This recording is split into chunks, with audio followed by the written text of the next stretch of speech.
اس episode کا ہسپانوی مطلب ہے وہ گڑبڑ یا بیڑا غرق جو آپ چھوڑ جاتے ہیں۔ یہ عنوان اس ایپیسوڈ کے مرکزی خیال کو بہت خوبی سے بیان کرتا ہے۔ ایپیسوڈ 3 کا آغاز بالکل اسی مقام سے ہوتا ہے جہاں ایپیسوڈ 2 ختم ہوا تھا، جب پولیس افسر رائے موریو کا فون جسے پروفیسر نے اپنے لیے مخصوص کیا ہوا تھا بج اٹھتا ہے۔ یہ منظر انتہائی تشویشناک اور پر اسرار ہے۔ یہ پہلا موقع ہے جب پروفیسر براہ راست انسپکٹر سے بات کرتا ہے۔ وہ پرسکون، پر اعتماد اور مکمل کنٹرول میں نظر آتا ہے۔ وہ اسے ایک گیم کے طور پر پیش کرتا ہے جہاں وہ اسے ڈارٹس پھینکنے کا موقع دیتا ہے، سوالات پوچھنے کا۔ انسپکٹر کا پہلا سوال ہوتا ہے، تم کون ہو؟ پروفیسر کا جواب ہوتا ہے، میں تمہارا برا خواب ہوں۔ یہ مکالمہ سیریز کے سب سے یادگار مکالموں میں سے ایک ہے۔ ہوسٹیجز کے اندر صورتحال مزید خراب ہوتی جاتی ہے۔ ایک مہم زور آرتورو رومان جو اپنی دولت اور عہدے کے زوم میں ہے، باقی گروہ کو للکارنا شروع کر دیتا ہے۔ وہ ہوسٹیجز کو یقین دلاتا ہے کہ وہ صورتحال کو قابو میں کر لے گا۔ اس کی یہ حرکت ڈینور، ٹوکیو اور دیگر ٹیم کے ممبر کے لیے مسائل کھڑے کر دیتی ہے۔ مونیکا کا عاشقانہ رشتہ پتہ چلتا ہے کہ آرتورو رومان کی سیکرٹری مونیکا، جس کا اصل نام اسٹاک ہوم ہے، دراصل آرتورو رومان سے ایک خفیہ عاشقانہ تعلق رکھتی ہے۔ اس کا حمل بھی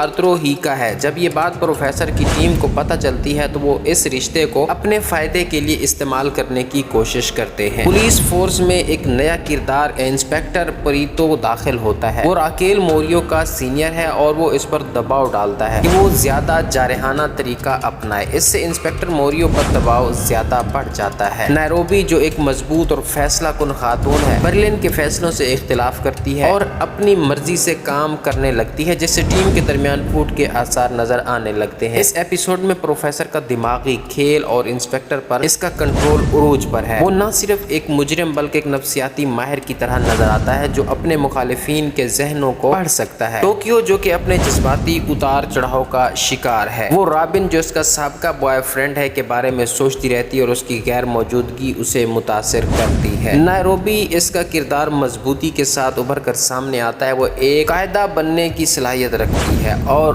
برلن کی غلطیوں پر اسے ٹوکتی ہے۔ مونیکا اور یعنی اسٹاک ہوم، اس کا کردار ایک معصوم سیکرٹری سے ایک پیچیدہ کردار میں تبدیل ہونا شروع ہو جاتا ہے۔ اس کا عاشقانہ رشتہ اسے پوری کہانی کا ایک اہم حصہ بنا دیتا ہے۔ یہ ایپیسوڈ کنٹرول کھونے کے خوف کے گرد گھومتا ہے۔ پروفیسر باہر سے سب کو کنٹرول کر رہا ہے لیکن اندر پروفیسر کی ٹیم کا کنٹرول ٹوٹ رہا ہے۔ یہ دیکھنا دلچسپ ہے کہ ایک منظم منصوبہ کیسے غیر متوقع انسانی جذبات کی وجہ سے خطرے میں پڑ سکتا ہے۔ راکیل موریو اپنی ذاتی زندگی یعنی اپنی ماں اور بیٹی اور اس کی مشکل کیس کے درمیان پھنس جاتی ہے۔ ایپیسوڈ کا آغاز ایک زبردست جھٹکے سے ہوتا ہے اور آخر تک تشویش اور دلچسپی برقرار رہتی ہے۔ ہر منظر میں ایک نیا موڑ آتا ہے۔ یہ ایپیسوڈ کہانی کو آگے بڑھانے کے لیے بہت اہم ہے۔ یہ نہ صرف بیرونی پولیس بلکہ اندرونی ٹیم دونوں محاذوں پر تناؤ کو کامیابی سے بڑھاتا ہے۔ ہر کردار کو مزید گہرائی کے ساتھ پیش کیا گیا ہے، خاص طور پر نیروبی اور مونیکا کے کرداروں میں اضافہ کہانی کو نیا رخ دیتا ہے۔ سیزن 1 کا یہ تیسرا ایپیسوڈ سیریز کو ایک نئی رفتار اور گہرائی فراہم کرتا ہے۔ یہ صرف ایک ایکشن تھرلر ہی نہیں بلکہ نفسیاتی اور جذباتی طور پر بھی ایک مضبوط ایپیسوڈ ہے۔ ناظرین کو